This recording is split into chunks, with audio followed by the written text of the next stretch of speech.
Okay, so lesson 9.6 is finding zeros by factoring. And so what we're going to do first of all is I've put here 15 different quadratic functions. And the first thing I want you to do is I want you to use your calculator, use decimals, use them both, okay? So that you get verification on both ends with your calculator and decimals. All right? And I want you to first find the zeros for each of them. All right? And then I want you to factor them, both. All right? So you're going to do both things. All right? So find the zeros first of all, just by using your calculator, by graphing them on Desmos, so that they're clear. Some of them aren't as exact, so you might need Desmos to get your accuracy. And then I want you to factor them. Okay, so we'll take and then I want you, when you're done with that, I want you to compare the factored form with the zeros and to see what's happening. All right, so we'll take probably about 10 minutes it might take us to get all that done. So let's go ahead and work on that. If you need help with the factoring then, just ask and I'll come help you. There's our factored form for those first 10. All right, so let's look at let's compare them with the zeros.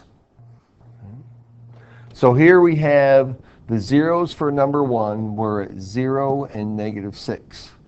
The factors are x and x plus 6.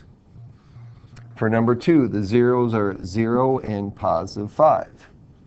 The factors are x and x minus 5. Number 3, the 0 is at 0 and positive 4. Okay, so let's stop there for a second. All right? Each of these 3 had x, 3x on the outside as part of the factors. Now some of you I saw wrote x minus 0, okay, and that's fine, okay? You can do that. Okay? But the thing is, in each of these situations, what's the 1 0 that I had?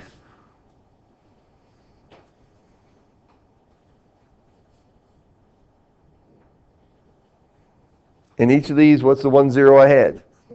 0, okay? So the relationship here then is that if I have just an x or something multiplied by x, then I have a 0 at 0. Okay? All right, so that's always going to happen because, and we're going to talk about the rule here in just a minute, but if I always have that, then I'm going to have a 0. Okay? All right, let's keep going.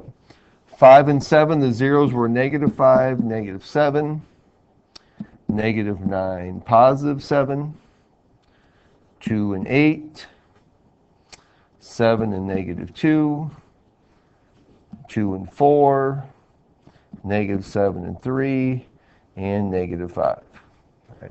So, what is the relationship between the factors and the zeros? Okay, they are opposites. Okay, these are opposites. So these factors and zeros are opposites. Okay. Now, we've got a couple more down here that we looked at that you found zeros for. And I want to look at those just real quick and so that we can see the difference, okay? So the factors and the zeros are opposite, but there's special situations for them too that you have to be careful of. So let's look at numbers 12 and 13. All right? 12 and 13, when we factored them, we got x times 2x minus, x times 2x minus 3 and x times 3x plus 10. Now, when you did these, you got 0, all right, which we expect to get 0 on both of them because we have just x out front. Okay. But for this one here, we got You had 1.5 or 3 over 2, right? And this one here, we got, what, 3 1/3, correct? Okay, 3.333, which is the same as 10/3. Okay. So what happens is this, is that if you have the coefficient of x is something other than 1, then what happens is that thing ends up in the denominator. Right? So in all of these up here, numbers 1 through 10 that we looked at, right, all of these were 1x plus 6, or 1x minus 5, or 1x minus 4. Okay? So it was just 1x plus or minus that thing. We said, okay, those are the opposites. Okay? The factors and the zeros are opposites. Now when we get down here and we put a coefficient in front of the x, then we now have, oops, and this should have been negative 10/3, not positive. Okay. Now we end up with this number here is still the opposite, okay, the 3 and the 10, but then there's actually a denominator then for them, which is actually the coefficient of x. Okay. So all of this is what leads us to what's called the zero product property.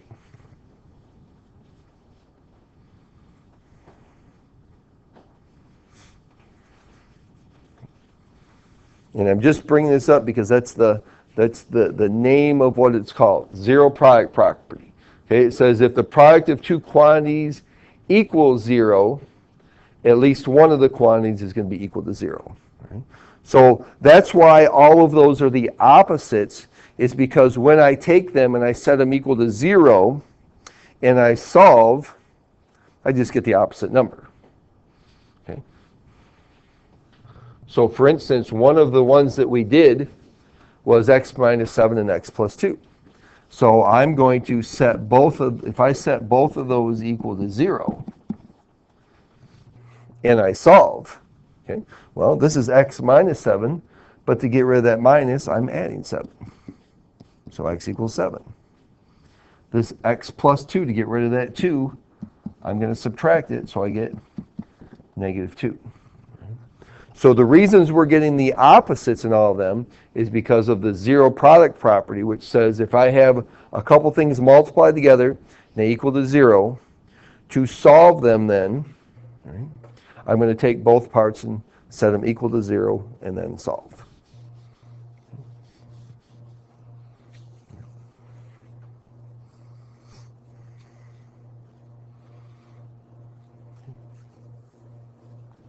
Now, one other reminder when we're doing these, solving these quadratic equations that we're going to be solving, when we're solving them by factoring, that means that we have to get them equal to 0 first of all to do that.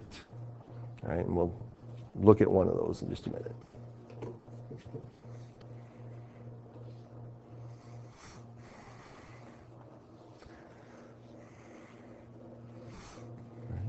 So this is all just using the zero product property, but you're able to see it with the graphing it, and I want you to be able to see it first to know that, okay, this is what's happening. I'm getting the opposites all the time, comparing them to my factored form. Okay. So our goal, what we're actually going to be doing is solving by factoring. Now you did this with all of these problems, okay? You already factored them all. Now the one thing that I want to look at is just letter B here. It says 4x squared plus 4x equals 21. Right? We're just solving these equations. These were, all three of these were a part of what you were working on. But the thing is that in this situation, it says x squared plus 4x equals 21. And if you remember when we were talking on Friday about graphing, we said it always had to be in standard form first. So the first step to doing this problem here is going to be that I need to subtract 21 from both sides, so that we get x squared plus 4x minus 21 equals 0. So to solve them by factoring, you have to have them equal to 0 first. okay? And then you can factor, right? So this is one that you did, x plus 7 and x minus 3, right? Which the solution to this is negative 7 and positive 3, because that zero product property tells us that we would set both of those equal to 0 and solve, which would just give us negative 7, positive 3.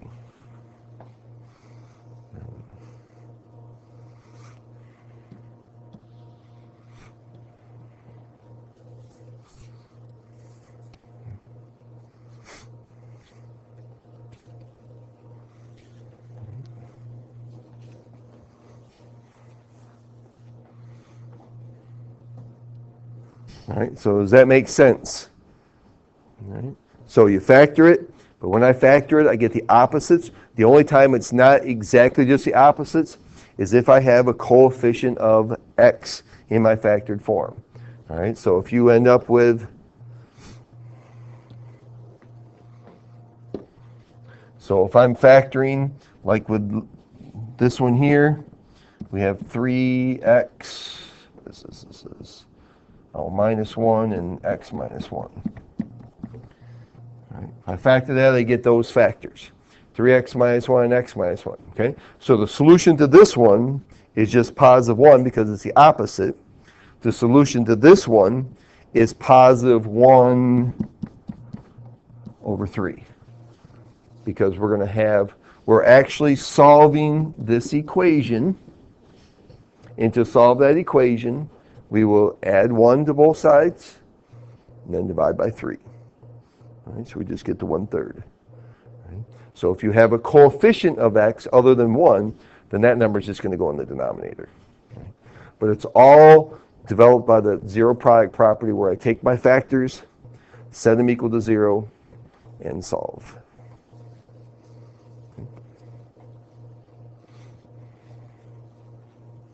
All right, so this was like number 14, I think, or one of them.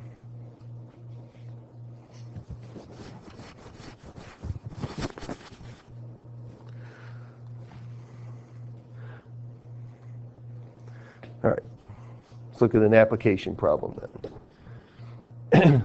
The height of a diver above the water during the dive can be modeled by h equals negative 16t squared plus 8t plus 48, where h is the height in feet and t is the time in seconds. Find the time it takes for the diver to reach the water. Okay, so what we're trying to find then is, since we're trying to find out when he reaches the water, we are solving this equation.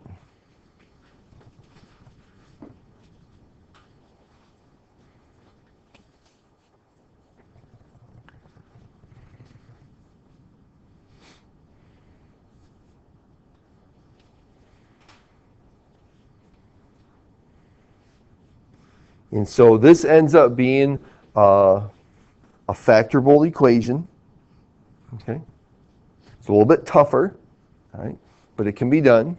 All right, so let's just take a real quick look at it, factoring wise, and then we'll see. You know, I'm not going to make you factor all of these. Okay, I want you to find the answer, be able to tell me what it is using whatever resources you have. So, what do these have in common? Remember, that's the first thing I always look for when I'm factoring. What do they have in common? Okay, well, 16, 8, and 48, those all, 8 goes in all of them, right? So my common factor, greatest common factor is 8, but since I've got the negative here, I'm going to take out negative 8. So we're left with 2t squared plus t plus 6.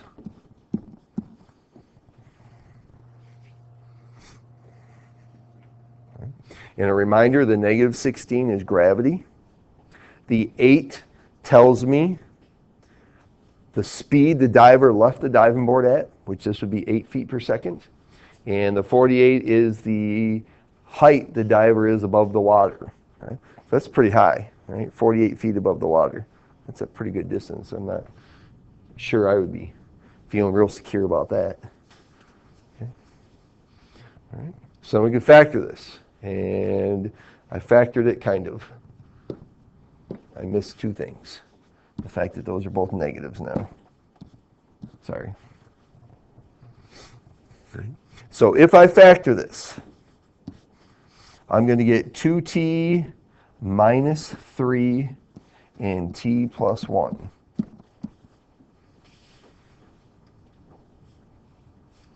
Okay.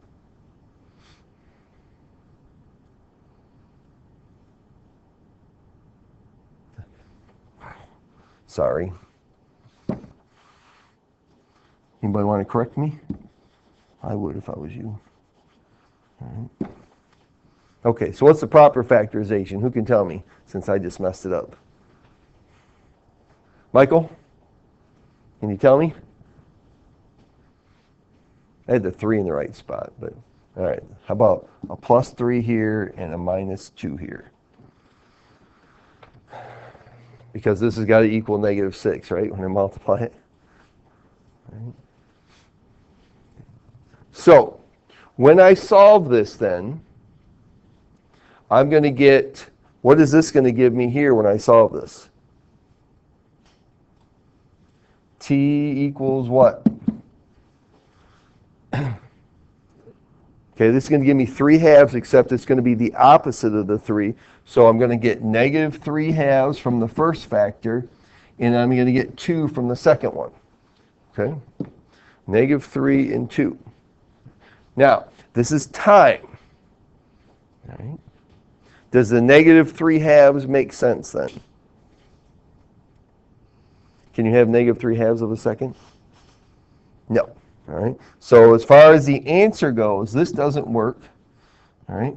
It's just going to be 2. So I'm going to write a sentence. The diver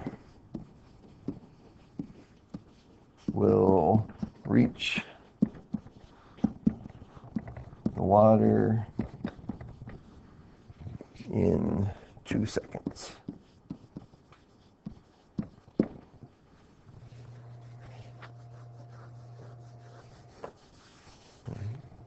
And so I would like you to factor these when you have these application problems. Okay?